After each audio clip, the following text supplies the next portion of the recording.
Welcome to Unsubscribe. I'm your host, Avani Jain.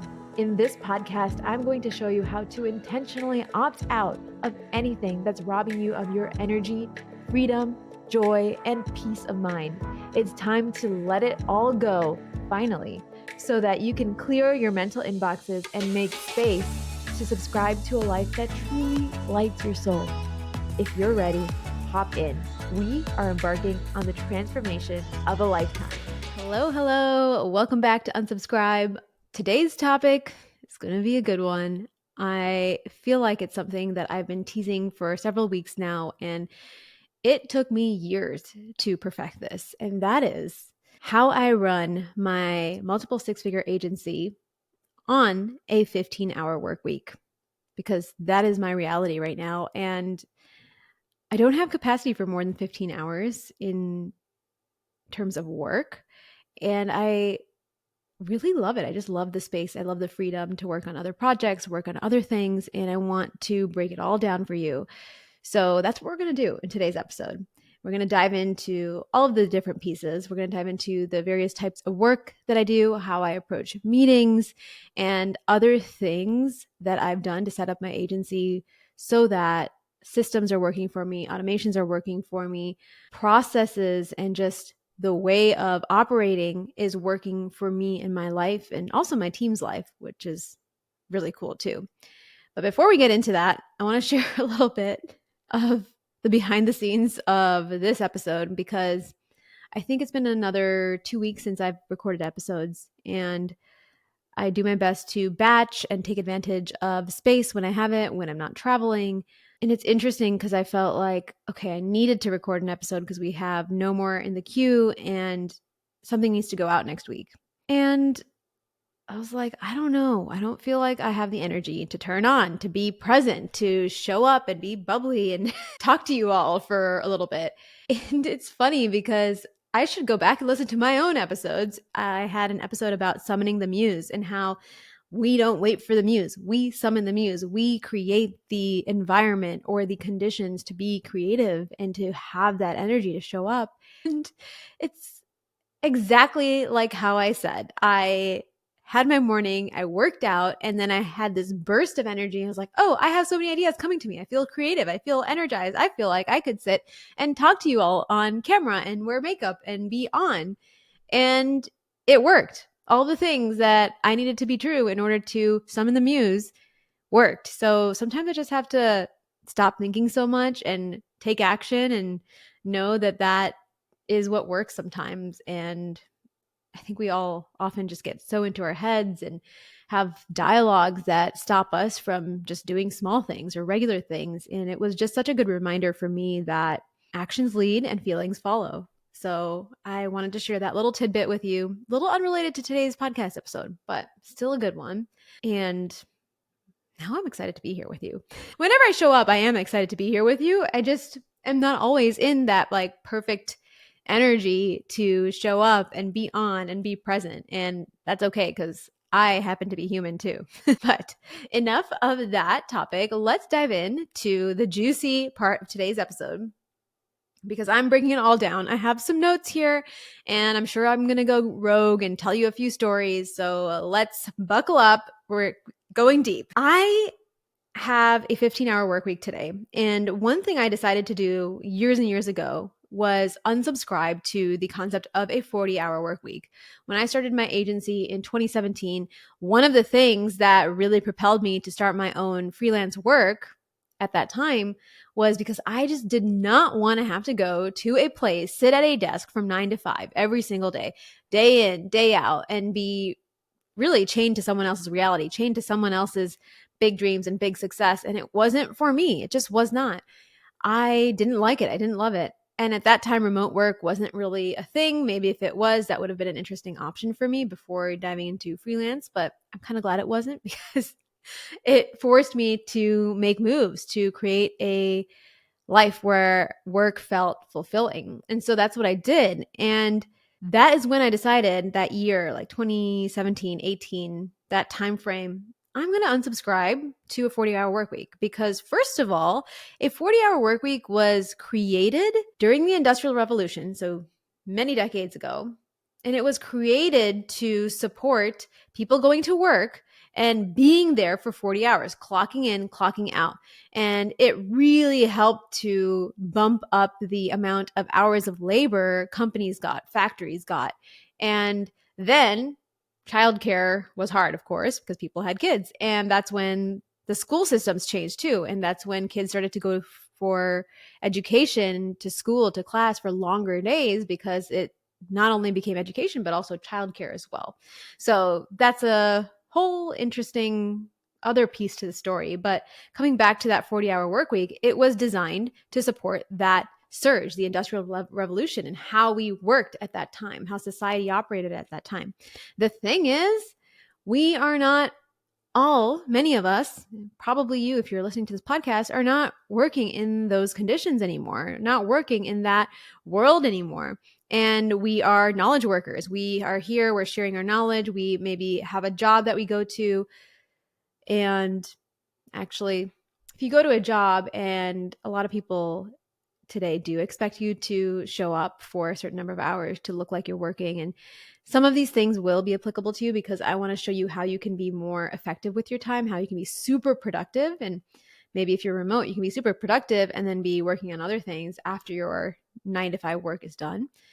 But there's also some pieces of advice I'm going to be sharing with you that might not be applicable. So I just wanted to share that if you do have a job that you're working at for someone else, there might be some things that you will have to leave behind from this conversation. And that's okay. Save it for later, or just ignore it. That's okay too. So the 40-hour work week was designed for that time. And today we don't operate in that way. We don't need to be sitting in front of a computer, in front of our workstation for 40 hours in order to be productive, in order to be effective or get work done. And if you have a business, if you have a type of work that you've created for yourself, maybe you're a freelancer, you're working in that more like gig economy type of format, you get to design your schedule. You get to design your days, your weeks, and you get to design your productivity levels too. So why don't we take advantage of that? That was really my mission when I started my agency, when I started my own business. How can I design work so that it feels really, really good for me, and it's extremely productive, extremely effective, and creates great results in the world, and I'm not chained to my desk anymore? So that's what I've been working on for the last 7 years. And I think I finally figured it out. So today is the end of the 12th week of the year.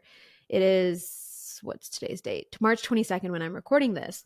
And in the last 12 weeks of the year, there have been only 3 weeks where I worked more than 15 hours. Most of the weeks are like 10 to 12 hour weeks where I'm sitting and working in front of my desk for Matcha Design Labs. The reason I know this is because I track every minute that I'm sitting and working on work stuff. We've done this forever. My whole team does this. We use Toggle to time track. And so I have the analytics, which I highly recommend you track your time. Even if you don't run a business, track your time so you have the analytics, so you know where your time is going, and you know then you can analyze it later and figure out, like, I spent 30 hours on this last week and it is not a high priority item that's moving the needle. Let's make a change. There's really good value in analytics. And that's one of the reasons I'm able to iterate on my schedule, on the way I work, because I have the analytics. I can go back and do audits once a year and figure out, like, hey, these 10 things, they didn't produce results. They took up a lot of your time. You need to put them on the chopping block. They're done. The idea of tracking your time and being able to analyze it in that way is so incredible. Just the data. Oh my gosh, just the data. And if you feel overwhelmed by time tracking forever, just try it for a week and do an audit on yourself, because you'll learn so much from that. So I'm time tracking, and I'm telling you, this is what I've done for the last 12 weeks of the year. And what I want to do is break down how it happens. And we're going to talk about first the 2 types of work that I do. And most of us, if you are a knowledge worker, when I say knowledge worker, that means you are using your mind to make money. Most of us are. You are doing these 2 types of work. So number 1 is computer work, and number 2 is phone work. So let's talk about these 2 types of work. Computer work is a type of work where you're sitting like this, like I am, in front of my computer. Hi. And I am on. I have my whole workstation set up. It's in my office. It's my desk. I have my keyboard. I have my mouse. I need to be here. I need to have things open, windows open to talk to my team, to review things in Figma, to check on ClickUp, to record the podcast, to have my mic in front of me. All of that stuff is computer work. And for me, computer work is kind of like that serious, I'm wearing my blue light blocking glasses kind of work. It's serious work. Inside computer work, there's two types of subcategories for me as well. One is potato computer work, and one is makeup computer work. So today, I am having a makeup computer work day because I'm showing up here to record content, and we record our videos to eventually one day post on YouTube or to make reels. And makeup work means I'm showing up, I am on, I have to talk to people, and sometimes I'm also in meetings. I don't always wear makeup for all my Zoom meetings, but sometimes I do. And so makeup work is the category of we are on, we are showing up, we are high energy, and that's how we got to be. And that is happening in front of my computer because I need to have Zoom in front of me. I need to have my little webcam in front of me to record, my mic, and so on. That's a very different kind of work than the second type of work, which is potato computer work. Potato computer work means I get to look like a potato. I get to look like a complete scrub and work on stuff. I can get a lot done. I can zoom through all of my ClickUp tasks. I can review a bunch of stuff for the team. I can send out what I need to send out, like emails, respond to my inbox stuff, respond to Slack, assign out to team members, create, I don't know, outlines for podcast episodes, or make lists of what I need to do and assign out to my team. That is potato computer work. And I need to sit down here and have my space and time. Often I use my little time cube, which I love. If you're on the YouTube channel, you're seeing me show it to you right now. You just heard it click. I love my time cube for potato computer work because I can race the clock to get things done. I just turn it on its side and choose an increment of like 15 minutes, 30 minutes, 60 minutes, and I get stuff done. This is really important if you want to be effective with your time. So many people are ineffective with their time. They are not efficient. They're sitting, they're distracted, they get pulled into many different things at once, and they're just not effective with their time. That's why I love the time cube, because when I'm doing potato computer work, I can sit down, turn my time cube on its side, and for 15 minutes, I can blast through my inbox. It's been such a game changer for me because I tend to be someone who likes to multitask and have 10 tabs open in my brain at once, and that's not the best way to get things done. To be effective when we're sitting at our computer and getting potato work done, we need to be on task, be on target. And so that is the second type of computer work. So that's makeup computer work, potato computer work. These are things that I'm doing, and I need to have my workstation in front of me. Now we have phone work. Phone work is like kind of my favorite thing because it helps me be hyper productive in the in-between moments of my day. So phone work are those tasks that I can do from my phone. I have a smartphone. I have an iPhone 13 Pro, and it is a computer. It's like a mini computer that fits in my pocket, and I can take it with me everywhere. So when I have downtimes, when I'm waiting in the waiting room of my chiropractor, when I am in line at the post office, when I'm checking out at the grocery store, when I'm waiting for a friend at a coffee shop, in these in-between moments, I will take out my phone and I have phone work ready to go for me. What does phone work look like? It looks like responding to emails. That's such great phone work. I will go through all my inboxes, getting to Slack 0 as well. So going through all the Slack messages, responding to things there, going through my ClickUp tasks to see if there's anything that I can give a response on from my phone that doesn't need me to be in front of my computer. So clearing that out, at least from a easy, hey, here's a thing, here's an update, reviewed, great, check it off, reassign, or mark as complete. I can make phone calls. I can send text messages. This is a really good time to catch up on like personal text messages. I mean, that doesn't necessarily fall under the category of work, but I also like to batch my personal text messages and not respond them when they come in, but respond to them in batches of 5 or 6 when I have time to do little phone work. What else am I doing during my phone work time? I am maybe doing some quick shopping that I need to do, like guess now we're getting out of the work category. This is how I get all my work done. So we're gonna take this detour because I think it's important. All of us have non-work work. This is when I get my Amazon cart filled and checked out. I know there's a bunch of stuff that we need for the house, and I want to make sure we order it. If there's things I need to buy, like I know I'm going to get a gift for someone, if I need to write a email or a note to somebody and I've been putting it off, I will do that. These are all things I can do from my phone. I will send voice notes from my phone, listen to voice notes. Sometimes I will review podcast episodes from my phone. I'll bring my AirPods with me, and I have my AirPods in my purse all the time so I can do this. And if you have no work to do and you just want to be productive, listen to a podcast episode. Just like pick a great podcast episode that you like and listen to that. The whole goal here is to, in the time that you have, how can you be most productive so that you can, in your non-work windows, enjoy your life? And that's what phone work is all about, is can I get those little tiny things done and out of the way and then go live my life in the evenings and the weekends and the afternoons, whenever I'm not working. And this system of categorizing work as computer work, potato makeup, and phone work has helped me think about work differently, because now I don't have to be at my office, have to have like the perfect setup to do everything. I can utilize where I am, when I am, and still be getting things done. This is how I get so much done in a day, because I'm taking advantage of this system. And why do I like this system so much? It's not that I want a system. I don't want to create complexity in my life. The thing that I like about systems and this system is that it has provided freedom for me. Freedom is one of my core values. It's what I crave every single day. I want to be able to walk out the door, go see a friend whenever I want to. I want to be able to take a walk. It's a beautiful day outside today in Austin. I want to go take a walk today. That is freedom. And because I have this system in place about how I work and how things operate, I'm able to tap into that freedom on a regular basis. I'm just so grateful for that. So that is how I approach work overall.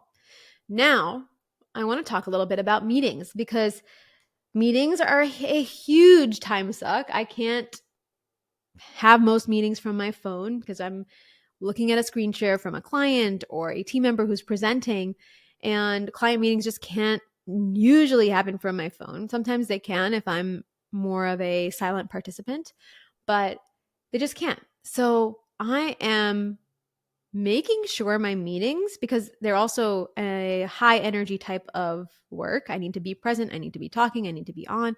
I'm making sure my meetings are falling within my schedule. So typically only Tuesdays and Thursdays are reserved for meetings. So Tuesdays and Thursdays tend to be meeting heavy days, event heavy days for me, because that way I'm able to be on and be in that mode for the agency. I actually put most of my agency work on Tuesdays and Thursdays. So I'll have like 4 or 5 hour days on Tuesdays and Thursdays, and then maybe 1 hour days the rest of the week. And that's kind of how my week looks when it comes to agency work. So Monday, Wednesday, Friday, maybe an hour, and then Tuesdays and Thursdays are the meeting heavy days. The other thing that I've layered into my weeks is on Monday, Wednesday, Friday, I'm actually putting my life into my days first rather than my work. So I'm really wanting to schedule my week around how I feel good operating and executing on my week. I want life to come first as much as possible. And so that's what happens on Monday, Wednesday, Friday, and Saturday and Sunday. But let's talk about the week for now. Let's give ourselves some guardrails. So on Monday, Wednesday, and Friday, I have my workouts in my calendar. So those are blocked. I can't do other things on those days.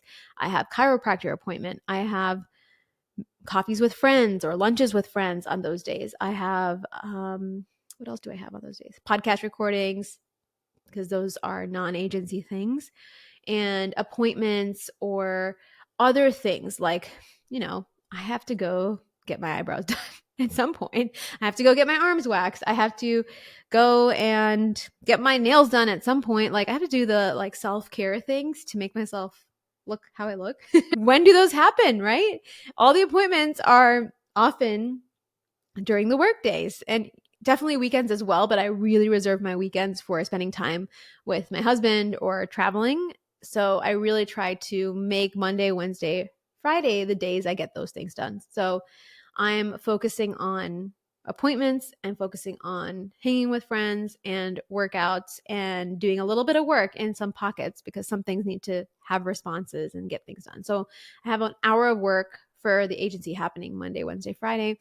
And then, like I said, on Tuesdays and Thursdays, that's when my meetings are stacked. So my Calendly link, my scheduling link for my meetings only has availability for Tuesdays and Thursdays, not the rest of the week. So people, if they want to book a meeting with me or a sales call with me, and my week is full this week and next week, the next available time is 2 weeks from now on a Tuesday. And that's just how it is. That's how my calendar is these days. We're not desperate for clients all the time. So we're not ever actually desperate for clients. And so they will wait. If they really want to work with Matcha Design Labs and they know how good we are, they will wait. So that's actually exactly what happened with one of our upcoming projects. They booked a meeting 2 weeks out because I didn't have availability. And that's okay. I am at a phase in my business where that's how we operate now. And it feels really good because I'm able to put my life first. I'm able to put how I want to feel first. And I'm really grateful for that. But I want to make sure that I share that this took time. This took years and years to get to. And the reason I want to share how I've structured everything is because you can make steps today to get to these structures that I'm talking about. There was a time where I had 3 days a week meetings. So that was like 2022, 2021. Sometimes I only had, I think Monday, Wednesday, Friday were my meeting days. And then in the afternoons, I had sales calls. I think there were so many iterations of this schedule that I just outlined to you. Now it's just a lot more strict, a lot more compact. And I've practiced my boundary drawing so I can say no easily and effortlessly to other people when they might try to book something on a Friday afternoon. I'm like, hey, I don't take meetings at that time. I don't have availability at that time. We can talk on Tuesday instead. And I don't feel bad about it. I am really, truly unapologetic about it because I built my business to have freedom and flexibility in my life. This feels good to me right now. Another thing I want to talk about when it comes to meetings is internal meetings. We rarely have internal meetings with the agency. We experimented with this a couple years ago. We had like a huddle meeting. We had a Thursday meeting, which was a design review. And I realized that they weren't necessarily providing massive value to me or my team or our clients, and it didn't make sense. So we had this Monday like huddle where we talked everything about like what's happening with the clients, and it was something that happened every week. Now that meeting has become a Slack message, which is so cool. So we send a Slack update every week. Hey, here's what's happening with all the clients. If you have questions, ping X, ping Y, ping this person, ping that person. Here are the people that are out of office this week. And so we're very efficient. We took a whole meeting and made it a Slack message where we could interact and everyone knows what to do based on that Slack message.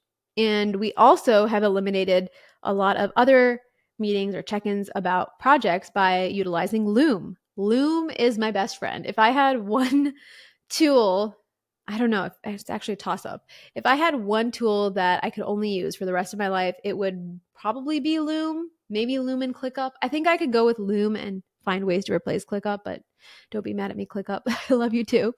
Loom is a wonderful video communication platform. I can install it on my computer, hit record, screen record, and dictate things to my team, tasks to my team, design feedback to my team.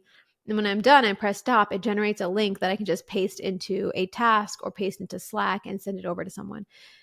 It's such a great way to explain things. It minimizes confusion. It minimizes meetings. It minimizes, hey, let's hop on a call really quick. Let's chat really quick. I really, really despise those types of meetings. Like, I don't have a quick minute to chat. I actually have a to-do list I'm getting through. I have a plan for my day, and I'd love to watch your Loom video later during the time that I have allotted for that. I'm not about hopping into a quick meeting right now. I'm just not. It's not fun for me. I think maybe for some people it is fun, but that's not fun for me. It's not something I want to do because when you hop into 10 meetings real quick over a week, you have lost so much productive energy. That's why our meeting culture at Matcha Design Labs is an asynchronous first meeting culture. We will always lean towards async communication, which is Slack, which is Loom, versus synchronous communication, which is something like Zoom, where we all have to be on the call at the same time. And for one-on-ones, internal team one-on-ones, I am having them a little bit more infrequently and then having async touch bases. So maybe weekly we check in on Slack, and once a month we have a really nice face-to-face touch base where we talk about everything. I ask how they're doing, and that way I'm still nurturing our relationship and understanding them, making sure they have what they need to get their work done and that they're happy. But it doesn't have to be a weekly 30-minute check-in that is so rigid and takes up a lot of time for everybody.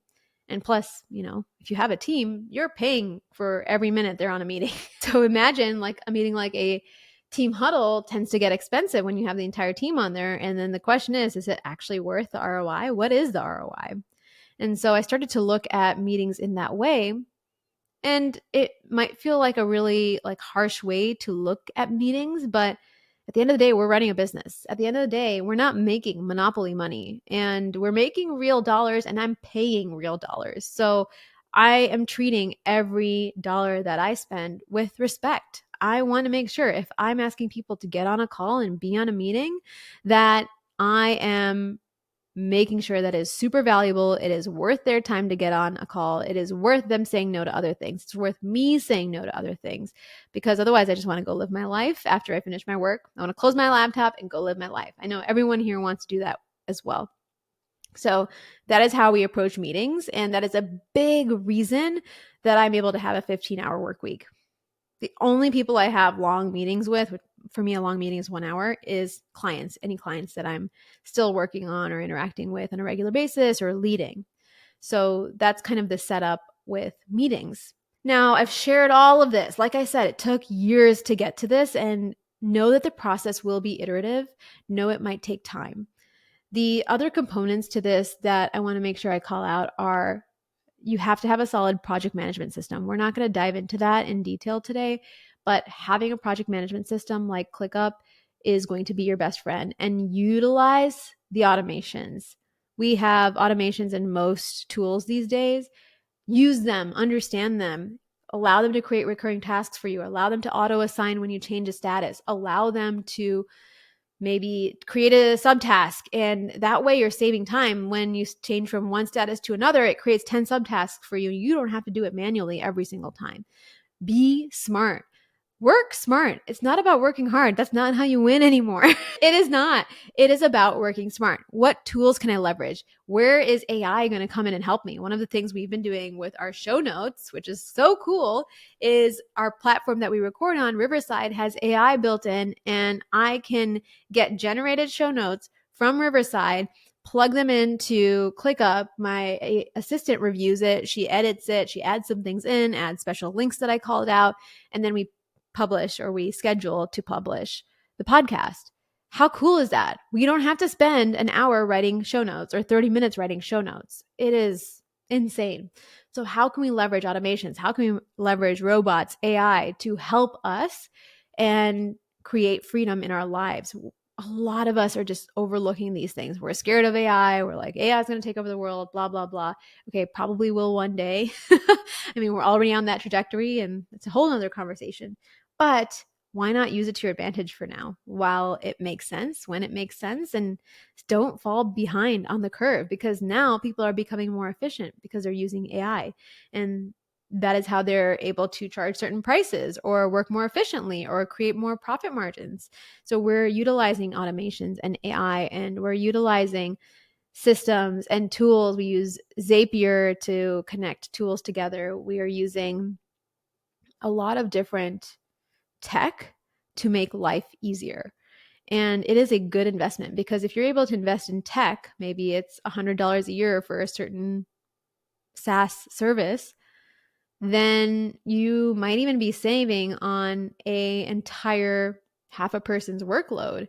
And that is great, because as an owner, as a CEO of a business, that goes back into your pocket, or you can invest in a higher level individual to bring onto your team, which is so cool. So now we're really up leveling the team members to do higher level, more strategic work that actually moves the needle. And then you are getting others to do others, meaning robots or tech or AI, to do the menial work that humans don't want to do. Having this framework is going to put you ahead. And it's one of the other things that I wanted to call out. So we talked about project management system. We talked about robots and AI. And I want to also talk a little bit about the money, because all of this is great, but if I'm losing money all the time, not the vibe. I'm telling you this, we're 12 weeks into the year. We've had really, really wonderful Q1. Like, I'm really proud of our Q1 this year. It's been super profitable. We've had some amazing projects, and the money is rolling in, and it feels really good to be in this place, especially after a really hard year last year. A lot of you listened to my last podcast episode. So I want to talk about that. I want to touch on that.